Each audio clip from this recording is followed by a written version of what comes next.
ఒకవేళ ఈ రాత్రికి మనం చనిపోతే మన శరీరాన్ని తీసుకెళ్లిపోయి పాతి పెడతారు, అందరిని చుట్టాలను పిలిపిస్తారు మన వాళ్ళే.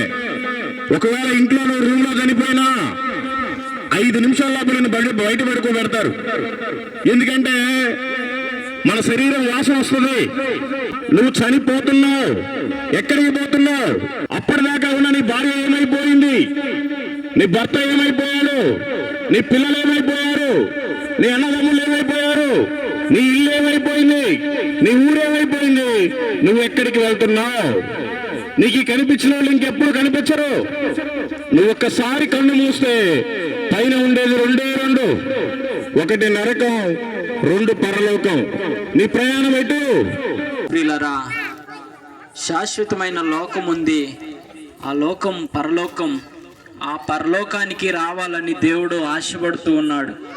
నువ్వు ఇంకా ఎంతకాలం బ్రతుకుతావో, ఎన్ని రోజులు ఉంటావో నీకే తెలియదు కనుక ఇదిగో ఈ మంచి మాటలు నువ్వు నిర్లక్ష్యం చేయకుండా వచ్చి విని దేవుని నమ్ముకొని దేవుని కొరకు నిరీక్షించి ఆయన కొరకు ఒక రోషం కలిగి బుద్ధి కలిగి జీవించమని కోరుకుంటూ ఉన్నాం.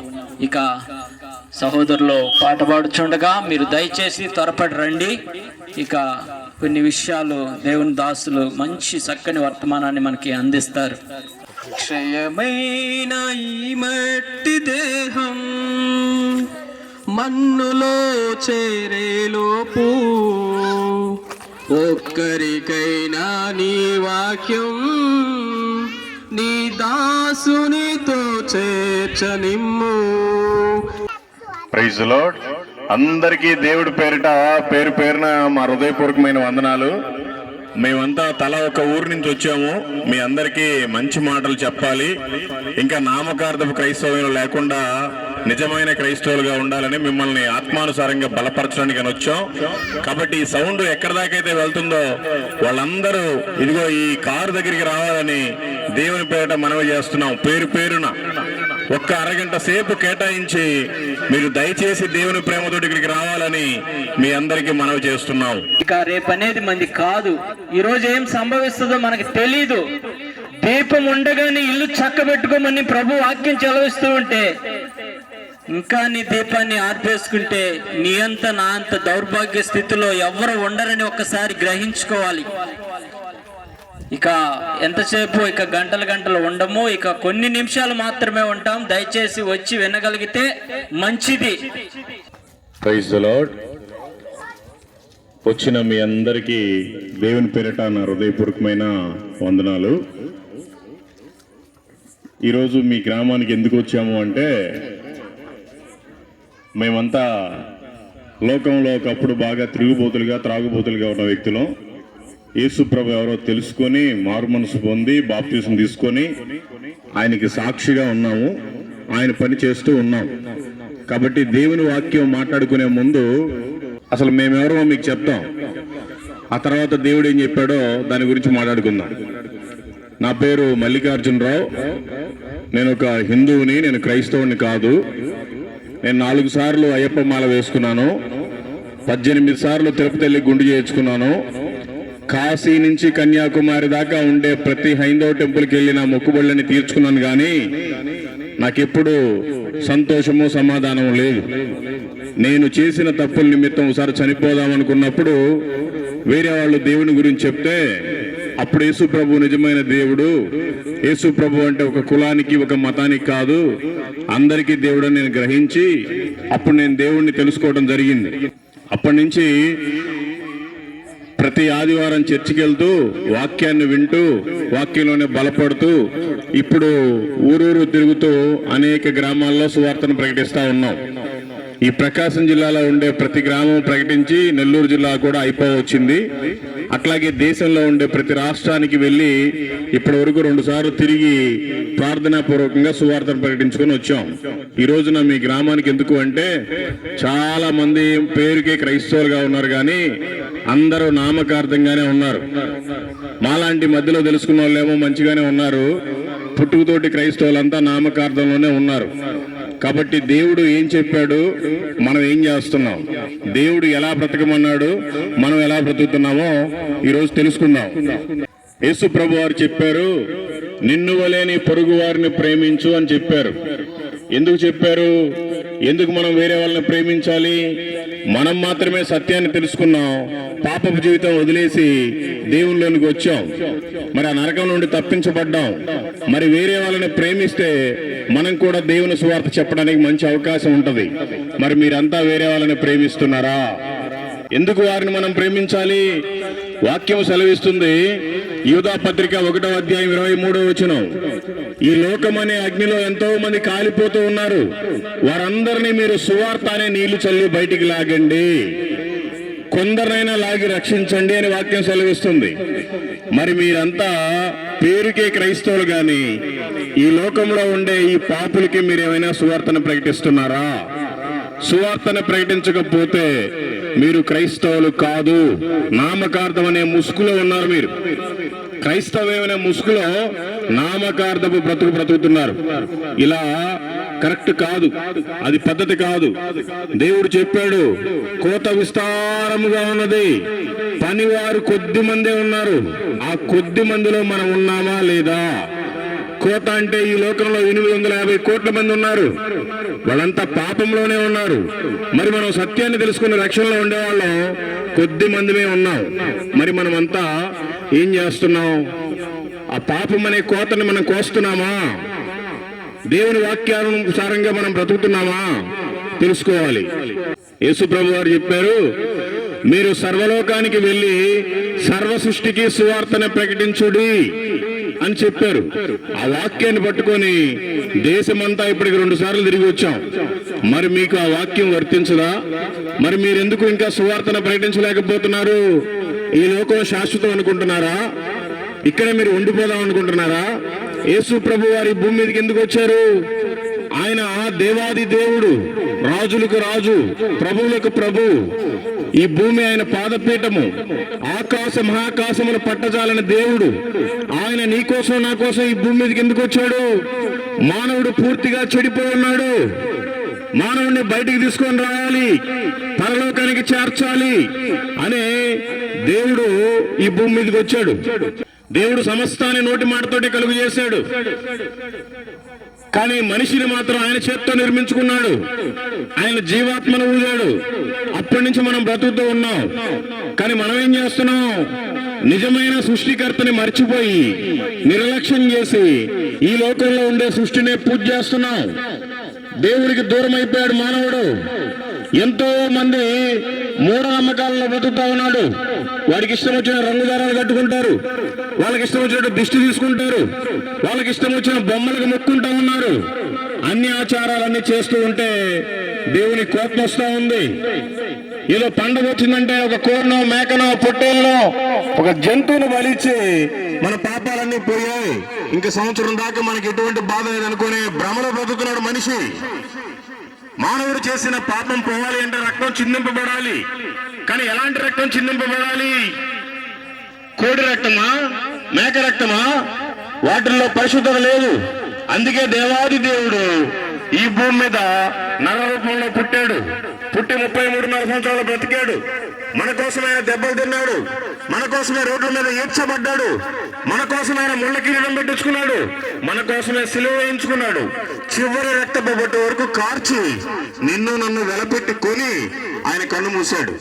ఆయన చనిపోయిన తర్వాత భూమిలో పాత పెట్టారు. 3 రోజుల తర్వాత తిరిగి లేచాడు.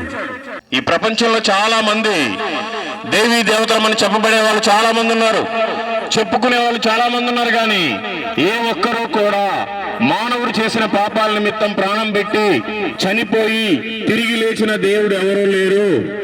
ఒక్కడే యేసుక్రీస్తు మాత్రమే లేచాడు. ఆయన లేచి ఆరోహణమై వెళ్ళిపోయేటప్పుడు ఏమని చెప్పాడు? మీరు సర్వలోకానికి వెళ్ళి సర్వ సృష్టికి సువార్తను ప్రకటించుడి, ఈ లోకమనే అగ్ని నుండి కొందరైనా లాగి రక్షించుడి. కోత విస్తారముగా ఉన్నది, పనివారు కొద్ది మంది ఉన్నారు. ఆ పనిలో ఉండు. ఈ లోకంలో మీ కొరకు ధనాన్ని సమకూర్చుకోవద్దు, మీకు పరలోకమందు ధనాన్ని సమకూర్చుకోండి. నేను అక్కడ స్థలాలు ఉన్నాయి, నేను తండ్రి దగ్గరికి వెళ్ళి మీ కొరకు స్థలాన్ని సిద్ధపరిచి వస్తాను, అప్పటి వరకు మీరు నా పని చేయమని చెప్తే మానవుడు రోజు నా చెప్పిన పని మర్చిపోయాడు. ఈ జానడు పొట్ట కోసం, ఈ 3 బట్ట కోసం, ఈ 2 గజాల ఇంటి కోసం ఇక్కడే ఈ లోకానుసారంగా బ్రతుకుతున్నాం. ఇది కరెక్ట్ కాదు. దేవుడు చెప్పిన పని మనం గుర్తుపెట్టుకోవాలి, జ్ఞాపకం చేసుకోవాలి. ఈ లోకం శాశ్వతమే కాదు. ఒకవేళ ఈ రాత్రికి మనం చనిపోతే మన శరీరాన్ని తీసుకెళ్లిపోయి పాతి పెడతారు. అందరిని చుట్టాలను పిలిపిస్తారు మన వాళ్ళే. ఒకవేళ ఇంట్లో రూమ్ లో చనిపోయినా 5 నిమిషాల లోపల బయట పడుకోబెడతారు. ఎందుకంటే మన శరీరం వాసన వస్తుంది. చుట్టాలందరికీ ఏడ్చుకుంటానే ఫోన్లు చేస్తారు. అందరూ వస్తారు, 1-2 రోజులు ఏడుస్తారు. యాక్చువల్గా అయితే ఒక్కరోజే. ఒకవేళ దూరంలో ఉంటే వాళ్ళు రావాలి కనుక 2 రోజులు దాకా ఉంచుతారు. ఏడ్చుకుంటా పూలు బొరుగులు అన్ని చల్లుకుంటూ తీసుకెళ్ళిపోయి పాతి పెడతారు. ఆ తర్వాత నీది ఒక ఫోటో రెడీ చేపిస్తారు, గోడకు పెడతారు. 5వ రోజు, 7వ రోజు, 9వ రోజు, 11వ రోజు, 15వ రోజు ఆధారణ కూడికని పెట్టుకుంటారు. ఇంకంతేనా? నువ్వు చనిపోతున్నావు. ఎక్కడికి పోతున్నావు? అప్పటిదాకా ఉన్న నీ భార్య ఏమైపోయింది? నీ భర్త ఏమైపోయాడు? నీ పిల్లలు ఏమైపోయారు? నీ అన్నదమ్ములు ఏమైపోయారు? నీ ఇల్లు ఏమైపోయింది? నీ ఊరేమైపోయింది? నువ్వు ఎక్కడికి వెళ్తున్నావు? నీకు కనిపించిన వాళ్ళు ఇంకెప్పుడు కనిపించరు. నువ్వు ఒక్కసారి కన్ను మూస్తే పైన ఉండేది 2. ఒకటి నరకం, 2 పరలోకం. నీ ప్రయాణం ఎటు? నీ ప్రయాణం ఎక్కడికి అనుకుంటున్నావు? నువ్వు పరలోకానికి వెళ్ళాలి అంటే దేవుడు చెప్పిన మాటలని వినాలి. దేవుని వాక్యానుసారం నువ్వు బ్రతకాలి. ఇప్పటి వరకు ఎప్పుడైనా దేవుడు చెప్పిన పనిని నువ్వు చేసావా? అసలు దేవుడి మాటలను నువ్వు విన్నావా? ఎన్ని రోజులు, ఎన్ని ఆదివారాలు నువ్వు చర్చికి వెళ్తున్నావు? పాస్టర్ గారు చెప్పే వాక్యాన్ని వింటున్నావు. మరి వాక్యాన్ని గ్రహించి వాక్యానుసారం బ్రతుకుతున్నావా? లేదు నీ ఇష్టం వచ్చినట్టుగా నీ ఇష్టానుసారం నీ జీవితాన్ని మలుచుకున్నావా? ఇది కరెక్ట్ కాదు. దేవుడు చెప్పాడు, నమ్మి బాప్తిసం పొందిన వాడు రక్షింపబడును, నమ్మని వానికి శిక్ష విధింపబడును. బైబిల్లో 2 వ్యక్తులు ఉన్నారు, ధనవంతుడు, దరిద్రుడు, లాజరు. ఆ ధనవంతుడు కూడా క్రైస్తవుడే. ఈ భూమి మీద ఉన్న రోజులు ఇష్టానుసారంగా తిన్నాడు, త్రాగాడు, సుఖించాడు. చనిపోయి పాతాళానికి వెళ్ళిపోయి యాతన పడుతున్నాడు. ఈ దరిద్రుడైన లాజరు తినటానికి కూడా దిక్కులేదు, గతి లేని పరిస్థితిలో బ్రతికాడు. ఆ ధనవంతుడు ఏమైనా వేస్తే ఆ రొట్టె ముక్కలు, ఆ ఎముకలు, ఆ అన్నం మెతుకులు తిని బ్రతికాడు. అయినా దేవుడికి నమ్మకంగా బ్రతికాడు. ఒక రోజు నా దూతలు వచ్చి అబ్రహాము రొమ్ముకి కొనిపోబడ్డాయి. మరి నీ పరిస్థితి ఎక్కడా? ఈ రోజు చనిపోతే ఏంటి? నీ జీవితంలో ఏం సాధించావు? దేవుని కోసం ఏమైనా సాధించావా? లేదు నేను క్రైస్తవుడిని, నేను ఆదివారం మందిరానికి వెళ్తున్నాను, ఏదో నామకార్థంగా బ్రతుకున్నాను అనుకుంటున్నావా? వాక్యానుసారం మనం బ్రతకాలి, పౌరుషంగా బ్రతకాలి, దేవుని కోసమే బ్రతకాలి. నీవు చనిపోయిన రోజు నీ భార్య నీతో పాటు రాదు, నీ పిల్లలు నీతో పాటు రారు, నీ కుటుంబం నీతో పాటు రాదు. నువ్వు వేసుకున్న బట్టలు కూడా ఇక్కడ మిగిలిపోతాయి. కానీ వెళితే నువ్వు ఎక్కడికి వెళ్తావు? అది ఆలోచించుకొని మనం బ్రతకాలి. రోజులు చాలా చండాలంగా ఉన్నాయి. దేవుడు తయారు చేసినట్టు లేవు. రోజు రోజుకి మారిపోతున్నాయి. పాపం పేటరైపోతుంది. సాతాను గారు లాక్కెళ్ళిపోతున్నాడు. పరలోకం కోసం తయారు చేసిన సైన్యాన్ని సాతాను గారు నరకం వైపు లాగుతున్నాడు. మనం ఈ ఊగిసలాటలో ఉండకూడదు. ఉంటే అటైనా ఉండాలి, లేదంటే ఇటైనా ఉండాలి. అందుకే ప్రభు చెప్తున్నాడు, నువ్వు చల్లగానైనాను వెచ్చగానైనాను ఉండక నిర్లక్షణగా ఉన్నావు, అందుకే నేను నిన్ను ఉమ్మివేయని ఉద్దేశించున్నానని చెప్తుంది వాక్యం. మరి నువ్వు చల్లగా ఉన్నావా, వెచ్చగా ఉన్నావా? అటు ఇటు కాకుండా నులివెచ్చగా ఉన్నావా? నులివెచ్చగా ఉంటే చాలా ప్రమాదం. రోజులు బాగోలేవు. ఇదిగో నేను త్వరగా వస్తున్నానని చెప్పాడు, నేను దొంగ వలె వస్తున్నానని చెప్పాడు. నా కొరకు మీరు సమస్తాన్ని విడిచిపెట్టుకోమని చెప్పాడు. మరి కనీసం నువ్వు మంచిని విడిచిపెట్టకపోయినా కనీసం పాపాన్ని విడిచిపెట్టావా? చెడుని విడిచిపెట్టావా? ఇంకా నువ్వు అబద్ధాలు ఆడుతూనే ఉన్నావా? ఇంకా నువ్వు బూతులు మాట్లాడుతూనే ఉన్నావా? నువ్వు ఇంకా బీడీలు తాగుతూనే ఉన్నావా? నువ్వు ఇంకా సిగరెట్లు తాగుతూనే ఉన్నావా? నువ్వు ఇంకా సాడీలు చెప్తూనే ఉన్నావా? అక్రమ సంబంధం పెట్టుకొని ఇంకా వ్యభిచారం చేస్తూనే ఉన్నావా? ఎన్ని రోజులు చేస్తావు? ఎన్ని రోజులు ఉంటావు? ఒకవేళ ఇదే నీ చివరి రోజు అయితే నీ పరిస్థితి ఏమిటి? నీ ప్రయాణం ఎక్కడికి? తెలుసుకోవాలి. తెలుసుకోకపోతే చాలా కష్టం. కాబట్టి మీ పనులు మీరు చేసుకోవడం కాదు, దేవుడి పనిని కూడా చెయ్యండి. ఈ లోకంలో మనం సంపాదించుకున్నదంతా ఇక్కడ వదిలేసి వెళ్ళిపోవాలి. మరి ప్రభు వాక్యం ఈ విధంగా సెలవిస్తుంది, పరలోకంలో మీ కొరకు ధనాన్ని సమకూర్చుకోమని చెప్తున్నాడు. అంటే అక్కడికి వెళ్ళిపోయిన తర్వాత సంపాదించుకోవడం కాదు, మనకి పరలోకంలో ఏమైనా కావాలి ధనము స్థలము అంటే దాని గురించి మనం ఇక్కడే పని చేయాలి, ఇక్కడే కష్టపడాలి. దాని గురించే మేము కూడా చేస్తున్నాం. ఆ పని ఏదో కాదు, ఇప్పుడు మీ ముందు నిలబడటమే ఆ పని. ఈ పని చేస్తేనే దేవుడు అక్కడ జీతం ఇస్తాడు, మనకి స్థలం ఇస్తాడు, పరలోకంలో ధనాన్ని ఇస్తాడు. మరి ఒట్టి చేతులతో పోతే ఏం తింటారు? దేవుడు మనల్ని ఇన్ని రోజులు ఎందుకు ఆయుష్ ఇచ్చి బతికిస్తున్నాడు? ఎంతో మంది ఇక్కడి నుంచి టౌన్కి వెళ్ళేదన్నా సరుకులు తెచ్చుకున్నా కూడా బ్రతకట్లేదు, రోడ్డు యాక్సిడెంట్ అయి చనిపోతున్నారు. ఎంతో మందికి అనారోగ్యాలు, హాస్పిటల్కి వెళ్తే మళ్ళీ తిరిగి రావట్లేదు. మనకు తెలిసిన ఎంతమంది చనిపోయారు, అయినా ఇంకా మనం బ్రతుకున్నామంటే దేవుని కృప. నిన్ను ఇంకా ఎందుకు బ్రతికించాలి దేవుడు? ఇంకా ఇప్పటికైనా మారుతావేమో, నిజమైన మారు మనసు పొందుతావేమో, ఆయనకి ఇష్టడుగా, ఆయన కుమార్తెగా, ఆయన కుమారుడిగా బ్రతుకుతావేమోనని ఆయన ఆశపడి ఎదురు చూస్తున్నాడు. ఈ రాత్రికైనా నువ్వు నిజమైన మారు మనసు పొంది రక్షణలో పొందుకుంటే మంచిది. లేదంటే నామకార్థం అనే ముసుగులో ఉంటే సాతానుగాడు నీ వెంటనే రాబోతున్నాడు, దేవుడికి నిన్ను దూరం చేయబోతున్నాడు. నువ్వు ఇప్పటికే అటు ఇటు కాకుండా మధ్యలో ఉన్నావు. కాబట్టి వాక్యాన్ని వినండి, వాక్యానుసారం బ్రతకండి. మీ పనులు మీరు చూసుకోవడమే కాదు, యేసుక్రీస్తు పని కూడా చూసుకోవాలి, యేసుక్రీస్తు పని చెయ్యాలి. ఫిలిప్పీయులకు రాసిన పత్రిక 2వ అధ్యాయం 21వ వచనం ఈ విధంగా సెలవిస్తుంది, అందరూ తమ సొంత కార్యములను చూసుకొనిచున్నారు కానీ యేసుక్రీస్తు కార్యములను చెయ్యరు అని సెలవిస్తుంది. నిజమే, కడుపు నిండా తినడానికి, తెల్లారి బాత్రూమ్ పోవడానికి మనం ప్రయాసపడుతున్నాం కానీ ఇక్కడ కన్ను మూస్తే పరలోకంలో ఉంటాం మనం అన్న బాధ్యతతోటి ఎవరో బ్రతకట్లేదు. కాబట్టి మీరంతా సత్యాన్ని తెలుసుకోవాలి. తెలుసుకున్న వాళ్ళు మౌనంగా ఉండకూడదు. వాక్యానుసారం మనం ప్రవర్తించాలి, వాక్యాన్ని మనం ప్రకటించాలి. మీరు అదే పనిగా మాలాగా అన్ని మానుకొని ఊరు తిరగమని కాదు. మీరు కూలి పనికి వెళుతున్నా మీ పక్కన వారికి మీ సాక్ష్యాన్ని చెప్పాలి, దేవుని మాటలు 2 చెప్పాలి. మేము అదే పనిగా రోజు పొద్దున్న 6 గంటలకు లేచి సాయంత్రం 6 గంటల దాకా ప్రయాణం చేస్తూనే ఉంటాం.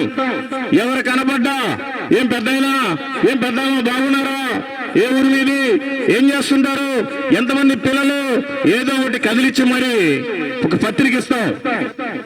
నీది ఏ కులమైనా, నీది ఏ మతమైనా, నీది ఏ భాష అయినా, నీది ఏ ప్రాంతమైనా, నిజమైన దేవుడు యేసుక్రీస్తే.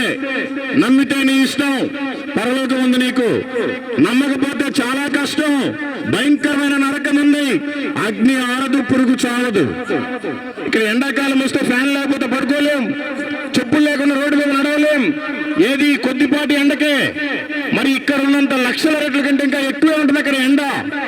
ఆ మంట, అగ్ని ఆరదు, పురుగు చావదు. లేదంటే అక్కడికి వెళ్ళిపోతాం అని చెప్పాలి. నేను ఒకప్పుడు త్రాగుబోతుని, ఒకప్పుడు ఎన్నో అన్యాయాలు, ఎన్నో అక్రమాలు అన్ని చేసి అన్నిటిని వదిలిపెట్టి దేవుణ్ణి నమ్ముకొని ప్రశాంతంగా బ్రతుకుతా ఉన్నాం. అనేక గ్రామాలు, దేశంలో ఉన్న ప్రతి రాష్ట్రానికి వెళ్ళొచ్చాం. ఇప్పటి వరకు 1,60,000 మందికి యేసు ప్రభు దేవుడు అని చెప్పాం. కొంతమంది బాప్టిజం తీసుకున్నారు, 79 మంది. మరి మీరు పుట్టుకతో క్రైస్తవులు, మీరు మంచి వాళ్ళు, మీరు దొంగలు కాదు, అబద్ధికులు కాదు, మోసగాళ్ళు కాదు, వ్యభిచారులు కాదు, మీరంతా దేవుని పిల్లలు. మరి మీరు ఎంతమందికి చెప్పారు? చెప్పకపోతే నీకు పరలోకంలో పాలెక్కడిది? నువ్వు పరలోకం కోసమే బ్రతుకుతున్నావా? ఏదో ఆదివారం పోలిస్తే చాలు అనుకుంటున్నావా? అలా చాలా కష్టం. మీరంతా దేవునికి సాక్షులుగా ఉండాలి, దేవుని పిల్లలుగా ఉండాలి. అనేక మందికి దేవుని మాటలు చెప్పాలి. చెప్పాలి అంటే ఫస్ట్ మనకి సరైన సాక్ష్యం ఉండాలి. మనకెందుకు ఉంటుంది? ఆదివారం చర్చికి వెళ్తాం, లేకపోతే లేదు. ఒకవేళ వెళ్ళినా గడప లోపల ఉన్నంత వరకే, బయటకు వచ్చిన తర్వాత మన ఇష్టానుసారం బ్రతుకుతాం. అది కరెక్ట్ కాదు. దేవుని సువార్త మనం ప్రజలకు ఎలా చెప్పాలో నేను మీకు ఈ రోజు కొన్ని మాటలు నేర్పిద్దాం అనుకుంటున్నా. కొన్ని మాటలు మీకు గుర్తు చేద్దాం అనుకుంటున్నా. దేవుడు ఎంత గొప్పవాడో ఫస్ట్ మీరు తెలుసుకుంటే ఆ తర్వాత మీరు అనేక మందికి చెప్పొచ్చు. కాబట్టి శ్రద్ధగా వినండి. బైబిల్ తెచ్చుకున్న వాళ్ళు ఒకవేళ చదవచ్చుంటే ఆ వాక్యాన్ని గమనించండి, లేదంటే వినండి. యోహాను సువార్త 1వ అధ్యాయము 1వ వచనం ఈ విధంగా సెలవిస్తుంది. ఆది యందు వాక్యం ఉండెను, వాక్యము దేవుని యొద్ద ఉండెను, వాక్యము దేవుడై ఉండెను. వాక్యము దేవుడై ఉండమంటే కొంతమందికి తెలియదు. ఇదేంటా వాక్యం దేవుడై ఉంటాం? దేవుడు అంటే కనపడాలి కదా. దేవుడు అంటే మనలాగే చెవులు ముక్కులు కళ్ళు అన్నీ ఉండాలి కదా, పనికొచ్చినా పనికి రాకపోయినా అని అనుకుంటా ఉంటారు. మన ఇల్లు ఉందంటే ఈ ఇంటి బరువు అంతా మోసేది పునాది. ఆ పునాది ఎవరికి కనపడదు, మట్టిలో కలిసిపోద్ది. అలాగే ఆది యందు దేవుడు ఆయనే సర్వ మానవాళిని కలుగజేశాడు. దానికంటే ముందుగా సర్వ సృష్టిని నోటి మాటతోటే పలుకుగా అంతా కలిగింది. అంత గొప్ప దేవుడు. కాబట్టి మీరంతా యేసు ప్రభు సత్యమైన దేవుడని మీరంతా గ్రహించాలి. సృష్టికర్త అయిన స్వరూపి ఆయన ఎక్కడో లేడు, మన హృదయంలోనే ఉన్నాడు. ఆయన ఆత్మస్వరూపి. వాక్యం ఈ విధంగా సెలవిస్తుంది. కొలస్సీయులకు రాసిన పత్రిక 1వ అధ్యాయము 16వ వచనం. ఆకాశమందున్నవనియు భూమి అందున్నవనియు దృశ్యమైనవి గాని అదృశ్యమైనవి గాని సర్వమును ఆయన ద్వారానే సృజింపబడును. ఇవన్నీ కూడా దేవుడు నోటి మాటతోటి కలుగ చేశాడు. ఆ కలుగ చేసిన వాడు ఎప్పటికి కనిపించడు. ఒక కుండను తయారు చేసిన ఆ కుమ్మరి ఎవరికి కనిపించడు, ఈ కుండ మాత్రమే కనిపిస్తుంది. ఈ సృష్టి అలాగే ఉంది. మనమంతా కుండల్లాగా తయారు చేయబడ్డాం. అనేక మందికి మాదిరికరంగా ఉండాలి. కుమ్మరే లేకపోతే కుండ ఎక్కడి నుంచి వచ్చింది, అలాగే సృష్టికర్త లేకపోతే మనం ఎక్కడి నుంచి వచ్చాం తెలుసుకోవాలి. పరమాత్ముడైన యేసుక్రీస్తు సాక్షాత్తు దైవ స్వరూపం. వాక్యం ఈ విధంగా సెలవిస్తుంది. తీతుకు రాసిన పత్రిక 2వ అధ్యాయం 13వ వచనం. మహాదేవుడును మన రక్షకుడునైన యేసుక్రీస్తు మహిమ యొక్క ప్రత్యక్షత కొరకు ఎదురు చూచుచు ఈ లోకంలో స్వస్థ బుద్ధితోనూ నీతితోనూ భక్తితోనూ బ్రతుకుచుండవలనని మనకి బోధించుచున్నది. ఈ కరెంటు ఎక్కడి నుంచి వస్తుందో ఎలా వస్తుందో ఎవరికి తెలియదు.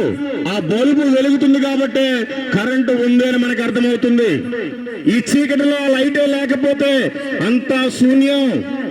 దేవుడు కూడా అలాగే ఈ చీకటిని వెలుగుగా మార్చడానికి ఆయన ఈ భూమి మీదకి వచ్చాడు. యేసుక్రీస్తు అంటే ఒక వెలుగు. ఆ వెలుగుకు సాక్షిగా మనం కూడా అనేక మందికి వెలుగులాగా ఉండాలి. మనమే క్రైస్తవులు అని చెప్పుకొని వెలుగులాగా లేకుండా చీకటిలో ఉంటే ఏం ఉపయోగం? చీకటి సాతాను గాడికి సాదృశ్యం, వెలుగు యేసుక్రీస్తుకు సాదృశ్యం, చీకటి నరకానికి సాదృశ్యం. తెలుసుకోవాలి, లేకపోతే చాలా కష్టం. సర్వజ్ఞుడైన పరమేశ్వరుడు నీ అంతరంగం తెలిసిన దేవుడు. వాక్యం ఈ విధంగా సెలవిస్తుంది. యోహాను సువార్త 21వ అధ్యాయము 17వ వచనం. ప్రభువా, నీవు సర్వజ్ఞుడవు, నిన్ను ప్రేమించుచున్నానని నీకు తెలియను అని ఆయనతో చెప్పాను. ఫోను తయారు చేశాడు కాబట్టే మనం ఈరోజు అందరికీ ఫోన్లు చేసుకుని మాట్లాడుకుంటా ఉన్నాం. ఈ ఫోన్ తయారు చేసిన వ్యక్తి ఒక వ్యక్తి ఉన్నాడు. ఆ వ్యక్తే లేకపోతే ఈ రోజున ఫోన్ లేదు. మనకు కూడా సృష్టికర్త ఉన్నాడు. ఆ సృష్టికర్తే లేకపోతే ఈ సృష్టి లేదు. ఈ సృష్టిలో మనం కూడా లేము. కాబట్టి ఈ మాటలు మీరు గుర్తుపెట్టుకోవాలి. పరిశుద్ధుడైన రక్షకుడు, పాపము అంటని ఏకైక దేవుడు యేసుక్రీస్తు. వాక్యం ఈ విధంగా సెలవిస్తుంది. 1 పేతురు 2వ అధ్యాయం 22వ వచనం. ఆయన పాపము చేయలేదు, ఆయన నోటను ఏ కపటమును కనబడలేదు. మురికి గుడ్డలో ఉతకాలి అంటే మంచి నీళ్లు కావాలి. మానవుడు చేసిన పాపాలు పోవాలి అంటే ఒక పరిశుద్ధమైన దేవుడు కావాలి. అందుకే దేవుడు ఎటువంటి పాపము చేయలేదు. ఆయన పరిశుద్ధుడిగానే ఉన్నాడు. ఆయనే ఈ భూమి మీదకి వచ్చి అందరిలాగా పాపం చేస్తే, అందరిలాగా 2 పెళ్లిళ్ళు, అందరిలాగా మన గుండె చేర్చుకోవడాలు, అందరిలాగా కొబ్బరికాయలు కొట్టుకోవడాలు, ఇంకేదో పీడిచి పెళ్లిళ్ళు చేసుకొని ఆయనే పరిశుద్ధతను కోల్పోతే మానవుడు చేసిన పాపాలు ఎలా కడగలడు? అందుకని ఆయన పాపరహితుడుగా బ్రతికాడు. 33.5 సంవత్సరాలు నిజమైన దేవుడిగా బ్రతికి చూపించి పరిశుద్ధంగా ఉండి మన పాపాలన్నీ కడిగి వేశాడు. కాబట్టి మనం కూడా పరిశుద్ధులుగా మారాం. ఈ లోకానికి వెలుగు ఆయన, చీకట్లు పోగొట్టే జ్యోతి. వాక్యం ఈ విధంగా సెలవిస్తుంది. యోహాను సువార్త 8వ అధ్యాయం 12వ వచనం, నేను లోకమునకు వెలుగును, నన్ను వెంబడించి వాడు చీకటిలో నడవక జీవపు వెలుగు కలిగి ఉండును. ఒక చిట్టడవిలో, చీకటి అంధకారమైన అడవిలో ఒక వెలుగు ఉంటే ఎంత ప్రశాంతంగా మనం ప్రయాణం చేయొచ్చు. ఆ వెలుగే మన పాదాలకు దీపము. ఆ వెలుగే యేసుక్రీస్తు ఉన్నాడు. ఈ గాఢాంధకారమైన చీకటిలో మనం ఆ వెలుగులో ఉండి అనేక మందికి మనం కూడా వెలుగుగా ఉండాలి. విశ్వరక్షకుడైన దేవుడు అందరి కోసం వచ్చాడు. ఆయన ఒక కులం కోసం రాలేదు, ఒక మతం కోసం రాలేదు, ఒక భాష కోసం రాలేదు, ఒక ప్రాంతం కోసం రాలేదు, అందరి కోసం వచ్చాడు. వాక్యం ఈ విధంగా సెలవిస్తుంది. యోహాను సువార్త 4వ అధ్యాయం 42వ వచనం, ఈయన నిజముగా లోకరక్షకుడని తెలుసుకొని నమ్ముచున్నాము. గాలి, నీరు, సూర్యుడు అందరికీ ఎలాగున్నాడో యేసుక్రీస్తు కూడా ప్రభువుగా అందరికీ అలాగే ఉన్నాడు. గాలి కొంతమందికి గాలి కాదు, ఎండ కొంతమందికే ఎండ కాదు, వెలుగు కొంతమందికే వెలుగు కాదు. అదే రీతిలో యేసుక్రీస్తు వారు అందరికీ ప్రభువు అయి ఉన్నాడు. కాబట్టి మనం అనుకుంటున్నాం, అబ్బో మన పలానా కులం, మనం పలానా చోటున్నాం, వాళ్ళ దేవుడు వేరు, మన దేవుడు వేరు, మన దేవుడి గురించి చెప్తామని అనుకుంటారేమో అనే భ్రమలో, భయంతో మనం ఉన్నాం. ఎంతో మందికి నోరు లేదు, మూగోళ్ళగా సువార్త కరపత్రికలు అందిస్తున్నారు. నీకు దేవుడు మంచి నోరు ఇచ్చాడు, చాడీలు చెప్పడానికి ఇచ్చాడా? అబద్ధాలు మాట్లాడడానికి ఇచ్చాడా? బూతులు చెప్పడానికి ఇచ్చాడా? అనేక మంది ఎదుట నీ నోరు తెరిసి యేసుక్రీస్తే దేవుడు అని నువ్వు సాక్ష్యం చెప్పుకునేలాగా నీకు దేవుడు నోరు పెట్టాడు. ఎంతో మంది కాళ్ళు లేవు, కుంటోలుగా బ్రతుకుతున్నారు.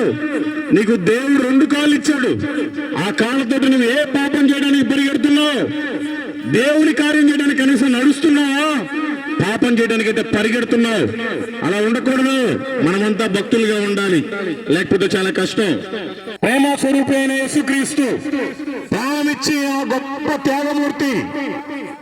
ఆయన ఎంత త్యాగం చేశాడంటే ఆయన ప్రాణాన్నే త్యాగం చేసిన త్యాగమూర్తి. వాక్యం ఈ విధంగా సెలవిస్తుంది. రోమీయులకు రాసిన పత్రిక 5వ అధ్యాయం 8వ వచనం, అయితే దేవుడు మన ఎడల తన ప్రేమను వెల్లడిపరుచున్నాడు. ఎట్లనగా మనం ఇంకానూ పాపులమై ఉండగానే క్రీస్తు మన కొరకు చనిపోయెను. ప్రమాదంలో పిల్లోడు గిలగిలాడుతున్నాడు, తల్లి ప్రాణం ఇవ్వడానికైనా సిద్ధపడింది. అలాగే ఈ లోకమనే ఈ చీకటిలో మానవుడు పాపంలో పడిపోయాడు. ఆ పాపం అంటకుండా మనల్ని బయటికి తీసుకురావడానికి ఆయనే పాపం దగ్గరికి వచ్చాడు. కాబట్టి మనం ఇంకా మారకపోతే నామకార్థపు లెక్కలోనే ఉంటాం. అది చాలా కష్టం. పాప విమోచకుడైన యేసుక్రీస్తు మన పాపాలని కడిగి వేయడానికి ఆయన ఈ లోకానికి వచ్చాడు. వాక్యం ఈ విధంగా సెలవిస్తుంది. మార్కు సువార్త 2వ అధ్యాయం 5వ వచనం, యేసు వారి విశ్వాసము చూచి, కుమారుడా నీ పాపములు క్షమింపబడి ఉన్నవని పక్షవాయువు గలవానితో చెప్పాను. మన పాపాలు ఎలా క్షమించబడతాయి? మన చదువుకునే పిల్లల దగ్గర పెన్సిల్ ఉంటుంది, దాంతో పిచ్చి పిచ్చి గీతలన్నీ గీస్తారు. కానీ దాని వెనకాల రబ్బర్ అనేది ఉంటుంది, దాంతో నీటిగా తుడిచేస్తే ఆ పిచ్చి గీతలన్నీ పోతాయి. అలాగే మానవుడు చేసిన ప్రతి పాపాన్ని తుడపడానికి, కడగటానికి ఆయనే దేవాది దేవుడిగా ఈ లోకానికి వచ్చాడు. మరి ఒక్కసారి మనం కడగబడ్డామే, నీతిగా బ్రతుకుతున్నామా? దేవునికి సాక్షిగా బ్రతుకుతున్నామా? లేదంటే ఇంకా మనం ఆ నామకార్థం స్థితిలోనే, పాపంలోనే ఉన్నామా? మనం గ్రహించాలి. మృత్యుంజయుడైన యేసుక్రీస్తు తిరిగి లేచిన సజీవుడు. వాక్యం ఈ విధంగా సెలవిస్తుంది. 1 కొరింథీయులకు రాసిన పత్రిక 15వ అధ్యాయము 3-4 వచనాల ప్రకారం, లేఖనముల ప్రకారం క్రీస్తు మన పాపముల నిమిత్తం మృతి పొందెను, సమాధి చేయబడెను, లేఖనముల ప్రకారం 3వ దినమున లేపబడును. మనం ఏదైనా ఒక చెట్టు వేయాలి అంటే ఒక విత్తనం వేయాలి. ఆ విత్తనం చనిపోతేనే పెద్ద చెట్టు అవుతుంది. ఆ చెట్టు ఎన్నో ఫలాలను ఇస్తుంది, ఎన్నో కాయలను ఇస్తుంది, ఎన్నో గింజలను ఇస్తుంది. అలాగే ఈ లోకానికి సృష్టికర్త వచ్చి చనిపోయాడు, ఆ విత్తనముగానే వచ్చి చనిపోయాడు. మనమంతా చెట్లుగా ఉంటామని ఆయన భావిస్తున్నాడు. మనం చెట్లులాగా ఉన్నామా? కనీసం ఎండిపోయిన ఏరులాగా ఉన్నామా? మనం ఆలోచించాలి, లేకపోతే చాలా కష్టం. నిత్య జీవాధిపతి అయిన దేవుడు యేసుక్రీస్తు, చావు లేదు, అలాంటి జీవితాన్ని మనకిచ్చాడు. వాక్యం ఈ విధంగా సెలవిస్తుంది. యోహాను సువార్త 11వ అధ్యాయము 25వ వచనం, పునరుద్ధానమును జీవమును నేనే, నా యందు విశ్వాసం ఉంచువాడు చనిపోయినను జీవించును.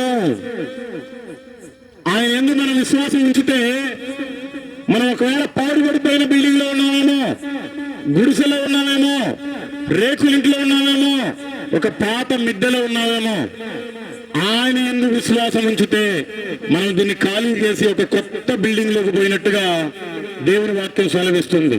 కాబట్టి ఈ లోకంలో ఉండే ఈ వర్షానికి తడిచిపోయే ఇంట్లో కాదు, ఈ ఎండకి ఎండిపోయే ఇంట్లో కాదు, నిత్యము దేవునితోటి సంతోషంగా సమాధానంగా ఉంటే ఇంట్లోకి మనం వెళ్ళాలి అంటే మనమంతా మారు మనసు పొంది ఆయనకి సాక్షిగా ఉండాలి. లేకపోతే చాలా కష్టం. ఆయన శాంతి ప్రదాత. యేసుక్రీస్తు అందరికీ శాంతిని దయచేస్తాడు. ఎలాంటి శాంతి అంటే అది ఇంకెవ్వరూ ఇవ్వలేరు. వాక్యం ఈ విధంగా సెలవిస్తుంది. మత్తయి సువార్త 11వ అధ్యాయము 28వ వచనం, ప్రయాసపడి భారం మోసుకొనిచున్న సమస్త జనులారా నా యొద్దకు రండి, నేను మీకు విశ్రాంతి కలుగజేతును. ఆయన ప్రయాసపడి భారము మోసుకొనిచున్న సమస్త జనులారా నా యొద్దకు రండి అంటున్నాడు. సమస్త జనులారా అంటే ఒక కులానికి చెందిన వారు కాదు, ఒక ఊరికి చెందిన వారు కాదు, ఒక ప్రాంతానికి చెందిన వారు కాదు. నీది ఏ కులమైనా, ఏ మతమైనా, ఏ ప్రాంతమైనా ఆయన దగ్గరికి కనుక వస్తే ఆయన విశ్రాంతిని కలుగజేస్తాడు. మన నెత్తి మీద ఎంతసేపు బరువు మోస్తాం, దాన్ని దించి ఒక బండి మీద పెడితే మనకి ప్రశాంతంగా ఉంటది. కాబట్టి మన బరువును యేసుక్రీస్తు అనే బండి మీద పెట్టాలి. అప్పుడు మన భారాలన్నీ ఆయన తగ్గిస్తాడు. మనకు అప్పుడే ప్రశాంతంగా ఉంటది, నెమ్మదిగా ఉంటది, సంతోషంగా ఉంటది. మీరంతా యేసు ప్రభు నమ్మారా? నమ్మానన్న ఒకసారి చేతులు ఎత్తండి. మంచిది, స్తోత్రం. మరి దేవుడు మిమ్మల్ని నమ్మాడా? అవును, దేవుడు నన్ను నమ్మాడన్న ఒకసారి చేతులు ఎత్తండి. మరి చాలా మంది చేతులు ఎత్తట్లా. మీరు దేవుడు నమ్మటం పెద్ద గొప్పే ఉంది. ఆయన సర్వాధికారి, సర్వలోక రక్షకుడు, ఆయన సృష్టికర్త. ఆయన్ని మనిషి నమ్మటం పెద్ద వింతేమీ లేదు. కానీ ఆయన నిన్ను నమ్మాడా? నువ్వు ఆయనకి నమ్మకంగా ఉన్నావా? వేషధారంలో ఉన్నావా? అబద్ధాల్లో ఉన్నావా? వ్యభిచారంలో ఉన్నావా? తాగుబోతులుగా ఉన్నావా? ఉంటే చాలా ప్రమాదంలో ఉన్నట్టు నువ్వు తెలుసుకోవాలి. పరలోక మార్గమైన ప్రభు, మోక్షానికి చేర్చే ఏకైక దేవుడే యేసుక్రీస్తు. వాక్యం ఈ విధంగా సెలవిస్తుంది. యోహాను సువార్త 14వ అధ్యాయం 6వ వచనం, నేనే మార్గమును, నేనే సత్యమును, నేనే జీవమును, నా ద్వారా తప్ప ఎవ్వడను తండ్రి యొద్దకు రాడు. ఈ పాపం అనే లోకంలో మనం ఉన్నాం. పరలోకం అనే లోకానికి మనం వెళ్ళాలంటే మధ్యలో ఒక పెద్ద అగాధం, అదొక నది, ఆ పాపపు నది. అది దాటి వెళ్ళాలి అంటే మనకు ఒక మంచి బ్రిడ్జి లాంటి కట్టుబడి ఉండాలి. ఆ బ్రిడ్జినే యేసుక్రీస్తు. ఆయన మీదుగా మనం నడవాలి. మనకి ఇష్టం వచ్చేట్టుగా మనం నడవకూడదు. ఎందుకంటే ఆయనే మార్గము, ఆయనే సత్యము, ఆయనే జీవము. మనం ఈ లోకంలో నుంచి పరలోకానికి వెళ్ళాలంటే యేసుక్రీస్తు అనే మార్గంలో మనం నడవాలి. మన ఇష్టానుసారం మనం నడిస్తే పరలోకానికి చారము. నూతన సృష్టికర్త యేసుక్రీస్తు మరొక లోకాన్ని నిర్మించాడు మన కోసమే. వాక్యం ఈ విధంగా సెలవిస్తుంది. 2వ కొరింథీయులకు రాసిన పత్రిక 5వ అధ్యాయం 17వ వచనం. కాబట్టి ఎవడైనను క్రీస్తు నందున్న ఎడల వాడు నూతన సృష్టి, పాతవి గతించును, కొత్తవి నూతనమాయను. చిన్న చిన్న ఆ నదుల దగ్గర చిన్న చిన్న గవ్వలు ఉంటాయి, అట్లా గొంగళ పురుగులు ఉంటాయి. అది ఒక రోజున విప్పబడితే సీతాకోక చిలుకలాగా ఎగిరి వెళ్ళిపోద్ది. అంత అందంగా ఉంటుంది ఆ పిట్ట, ఆ చిలుక. మరి మనం కూడా ఎప్పుడు ఆ నామకార్థమైన ముసుగు వేసుకొని ఏమీ తెలియనట్టుగా ఉంటాం, చేసేవన్నీ చేస్తాం. అలా కాదు, మన బ్రతుకు గొంగళ పురుగులాగా ఉండకూడదు. సీతాకోక చిలుకలాగా చక్కగా పరలోకానికి ఎగిరిపోయే విధంగా మనం ఉండాలి. అలా లేకపోతే చాలా కష్టం.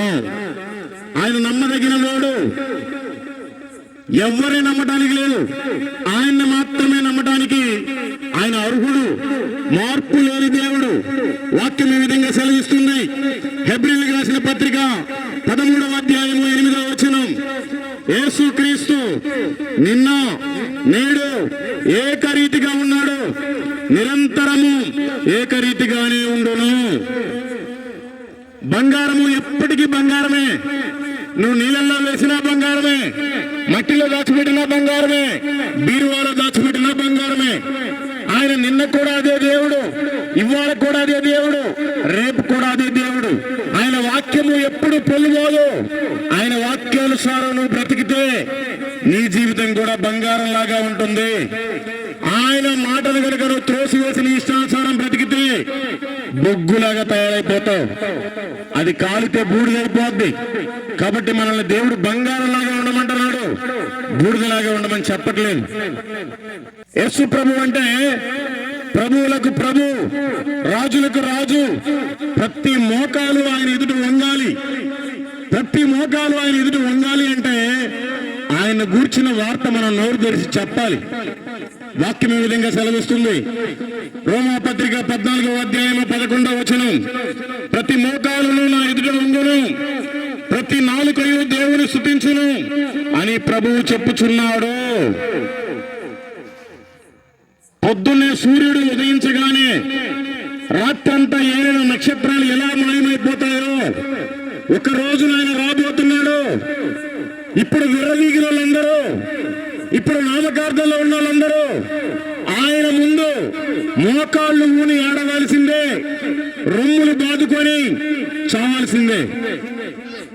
కాబట్టి మనమంతా ఆ వెలిగే సూర్యులాగా మనం కూడా ఉండాలి, ఆయనకి సాక్షిగా ఉండాలి. ఏదో తెల్లారితే మాయమైపోయే నక్షత్రాల్లాగా ఉండకూడదు. వాక్యం ఈ విధంగా సెలవిస్తుంది. తిరిగి రాబోతున్న మహారాజు, మనమంతా మహారాజును ఎదుర్కోవడానికి సిద్ధంగా ఉండాలి. ప్రకటన గ్రంథము 22వ అధ్యాయము 12వ వచనం. ఇదిగో త్వరగా వచ్చుచున్నాను, వాని వాని క్రియ చొప్పున ప్రతి వారికి చుట్టకు నా యొద్ద జీతం ఉన్నది. పరీక్షలు ఎప్పుడూ సంవత్సరానికి చివరిలో జరుగుతాయి, కానీ పిల్లలు మాత్రం సంవత్సరం అంతా స్కూల్కి పంపిస్తాం. దేనికి? మంచి జ్ఞానాన్ని పొందుకొని ఆ చివరిలో జరగబోయే పరీక్షలో పాస్ అవ్వడానికి. మరి నీ జీవితాన్ని ఎందుకు ఇచ్చాడు దేవుడు? ఈ జీవితం అంతా నీ ఇష్టానుసారం బ్రతికి నేరుగా నరకానికి వెళ్ళిపోవడానికి కాదు.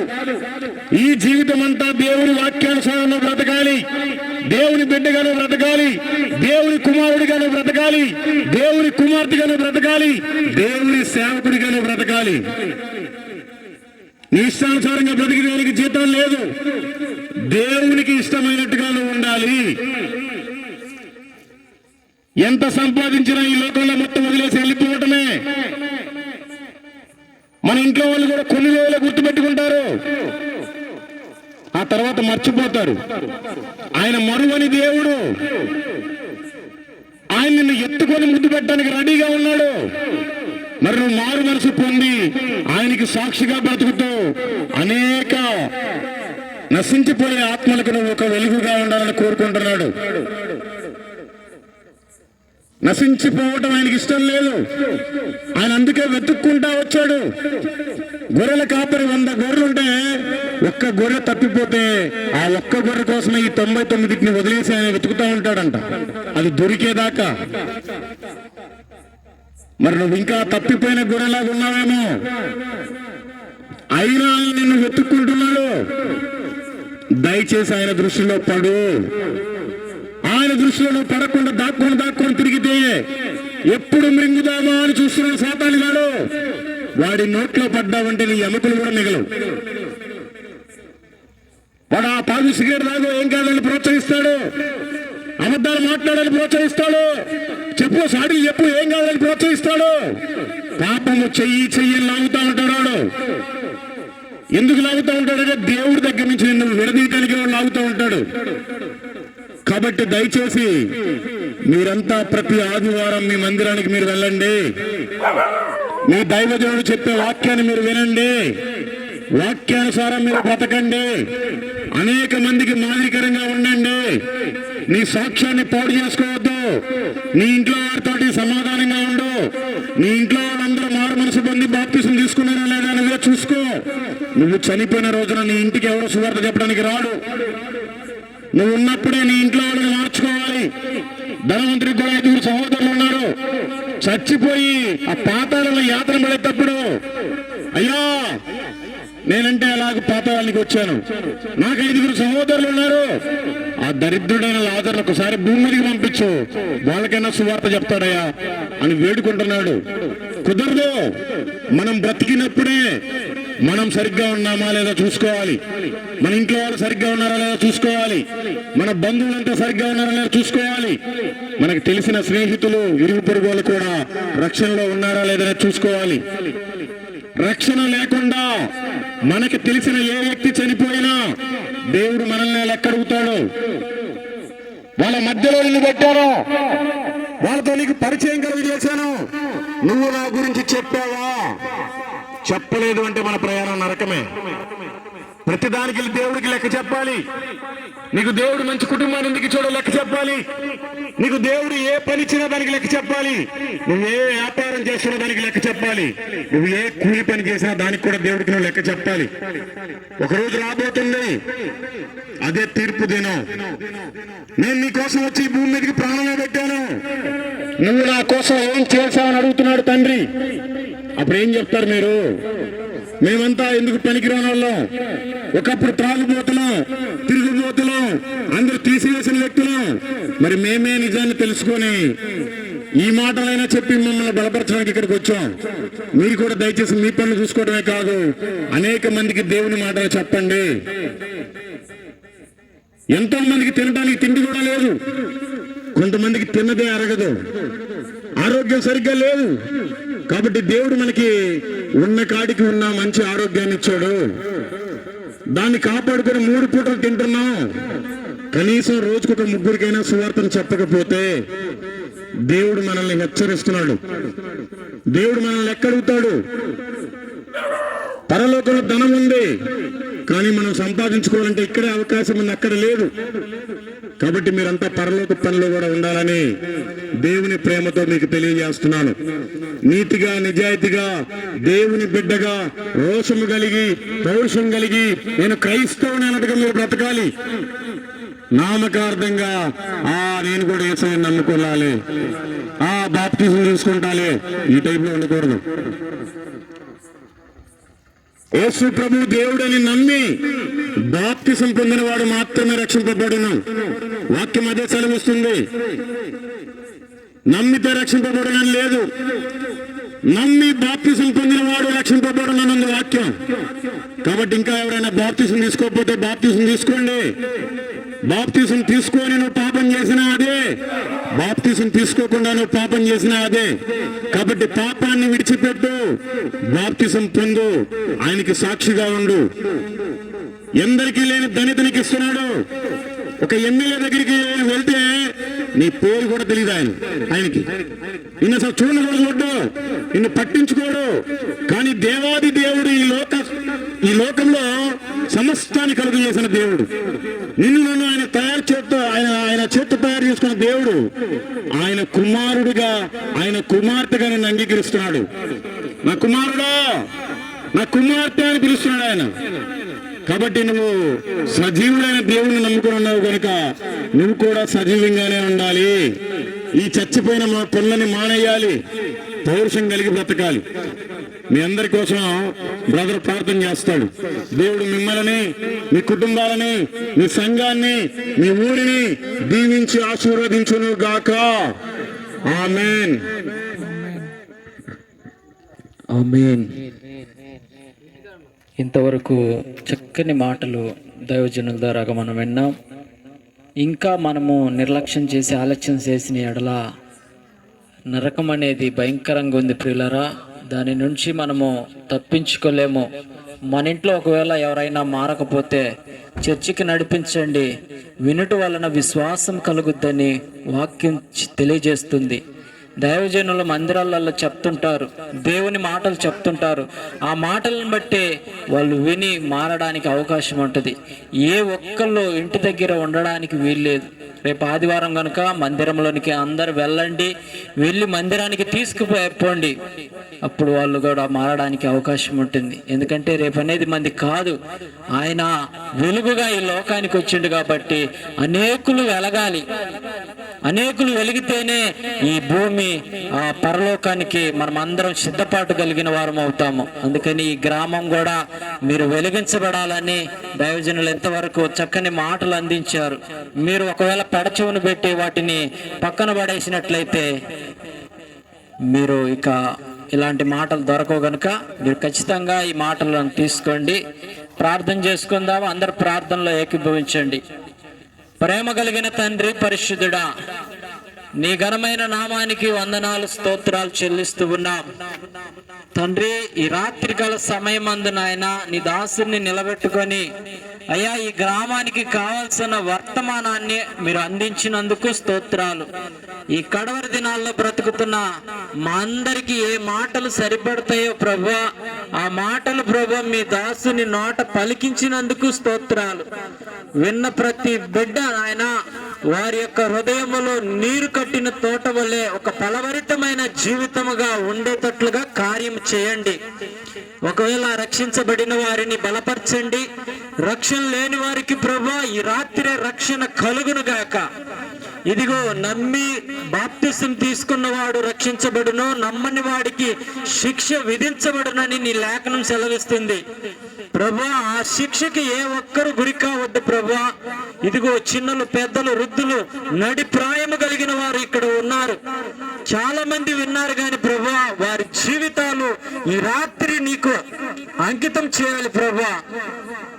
ఒకవేళ పెడచెవును పెట్టి విన్నట్లుగా ఉంటే ప్రభువా వారి జీవితము నరకములో ఉంటుంది. అగ్ని ఆరదు, పురుగు చావదు. ఆ భయంకరమైన వేడి ఎంతగా ఉంటుందో ధనవంతుడి ద్వారాగా తెలియజేశావు ప్రభువా. ఆ ధనవంతుడు ఎంతగా యాతన పడ్డాడో ప్రభువా నీ దాసుని నోట పలికించావు. కానీ ఈ లోకములో ఉన్నా లేకపోయినా, తిన్నా తినకపోయినా లాజరు మాత్రం ప్రభువా నమ్మకంగా బుద్ధిగా బ్రతికాడు గనుక అయ్యా చనిపోయిన పరలోకం చేర్చబడ్డాడు. అక్కడ నెమ్మది కలిగి ఉంటూ ఉన్నాడు. ఆ స్థలానికి ఇక్కడ ఉన్న బిడ్డలందరూ చేర్చబడును గాక. ఈ గ్రామం అంతా మార్చబడును గాక. తండ్రి నీకే స్తుతులు, స్తోత్రములు చెల్లించుకుంటూ తండ్రి మాతో వచ్చినావు. ఇక్కడ ఉన్న ప్రతి బిడ్డతో తండ్రి మీరు మాట్లాడావు. ఇంకా అనేక గ్రామాలకు వెళ్ళి ఈ రీతిగా సువార్త చెప్పటానికి కూడా అవకాశం కల్పించండి. నీ రాకడ అతి సమీపముగా ఉంది కనుక నీ రాకడ కొరకు కొంతమందినైనా అగ్నిలో నుంచి లాగినట్లుగా ఆ లాగడానికి అవకాశమును మాకు అందించావు. నీ దాసుడికి కూడా మంచి ఆరోగ్యమేయండి.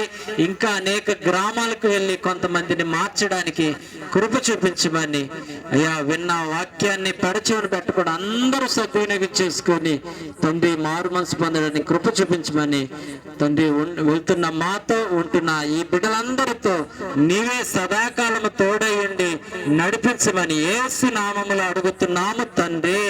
ఆమేన్. ఆమేన్. మంచిది. మీ అందరికీ మరొకసారి నా హృదయపూర్వకమైన వందనాలు. ముఖ్యంగా మీ పాస్టర్ గారికి నా ప్రత్యేకమైన వందనాలు. ఎందుకంటే పాపం రాగానే అయ్యా కాసేపు సువార్త చెప్తా అంటే చెప్పుకోమన్నారు. వేరే పాస్టర్లు ఏమంటారంటే ఏమైనా మా విశ్వాసం తీసుకెళ్ళడానికా, లేకపోతే వాళ్ళు ఏమైనా నిరుత్సాహపత్రానికి అనుకుంటారు. పాపం ఆయన అది ఆలోచించకుండా చెప్పండి నా మంచిదని చెప్పారు. మాకేం సంఘం లేదు, నేనైతే పాస్టర్ని కూడా కాదు, ఓన్లీ సువార్తికుణ్ణి. దేవుడి గురించి తెలియని వాళ్ళకి దేవుడి గురించి చెప్తాం. దేవుని తెలుసుకుని నామకార్థంగా ఉన్న కొద్ది బలపరచాలని ఒక మాటలు చెప్పేవాళ్ళమే కానీ మీ సంఘాన్ని చెడగొట్టేవాళ్ళం కాదు, మీ విశ్వాసాన్ని చెడగొట్టేవాళ్ళం కాదు. కాబట్టి సహకరించినందుకు మీ అందరికీ కూడా మరొకసారి వందనాలు. ఎవరికైతే బైబిల్ లేదో మీరు రండి, మా దగ్గర కొత్త నిబంధన బైబిల్ ఉన్నాయి, అవి ఇస్తాం. ఈ పిల్లలందరూ పాపం మరి మీకు సండే స్కూల్ ఉందో లేదో తెలియదు కానీ మీ సండే స్కూల్కి ఉపయోగపడే మంచి సువార్త మాట్లాడే చిన్న పుస్తకాలు మా దగ్గర ఉన్నాయి, అవి కూడా ఇస్తాం. ఎవరికైతే కావాలో వారికి ఇక్కడికి వస్తే మేము వారికి ఇచ్చేసి వెళ్ళిపోతాం. వందనాలు. Thank you. టీ ఇప్పుడు తాగొచ్చాము. బాబు నువ్వేం పెట్టావు? తీసుకోండి, మరి పెట్టినందుకైనా మరి బాగోదుగా, తీసుకోండి.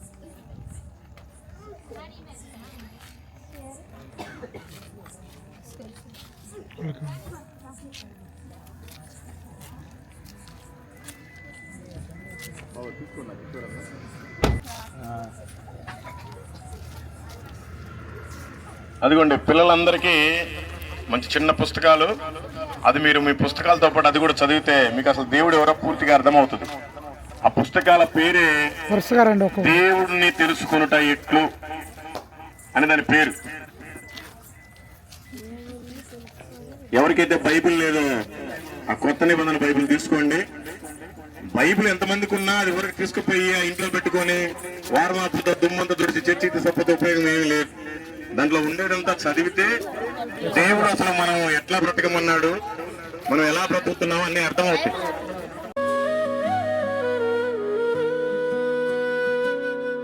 ప్రకటించు యేసు వార్తను నా సోదరా, ప్రకటించు యేసు వార్తను నా. మేము ఎంత దూరం నుంచి వచ్చినా మీకు ఈ మాటలు చెప్పి వెళ్ళడానికి మాకు ఎవరు ఒక రూపాయి ఎవరు ఇచ్చినా కూడా మేము తీసుకోము అసలు కానుకలు.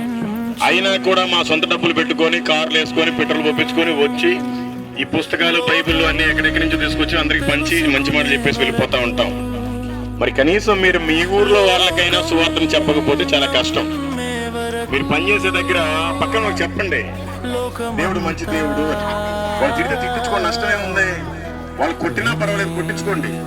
ఈ లోకంలో శ్రమ. యేసు ప్రభు వారిని కొట్టారు, మనల్ని కొడితే ఎంత? యేసు ప్రభు వారే తిట్టారు, మనల్ని తిట్టే ఎంత? కాబట్టి మీరు దేవుని కోసం తిట్టించుకున్నా లేదు కానీ కొన్ని ఆత్మలైనా సరే మీరు సువార్త చెప్పి రక్షణ నడిపించండి. Thank you.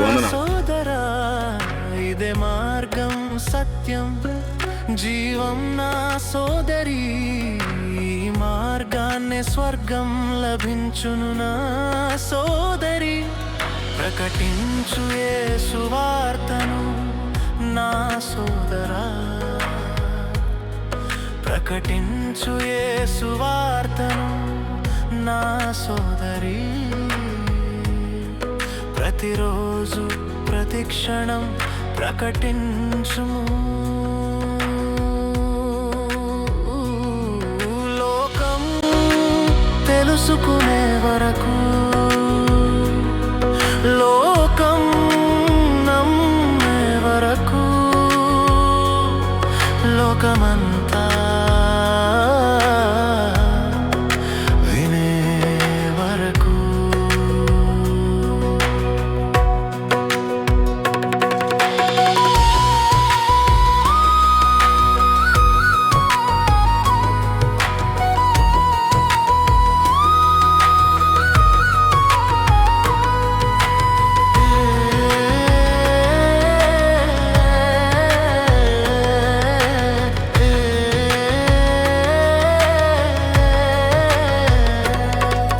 వినండి నండి సువార్తను నా సోదరా, ఇదే అవకాశం మళ్ళీ రాదు నా సోదరా.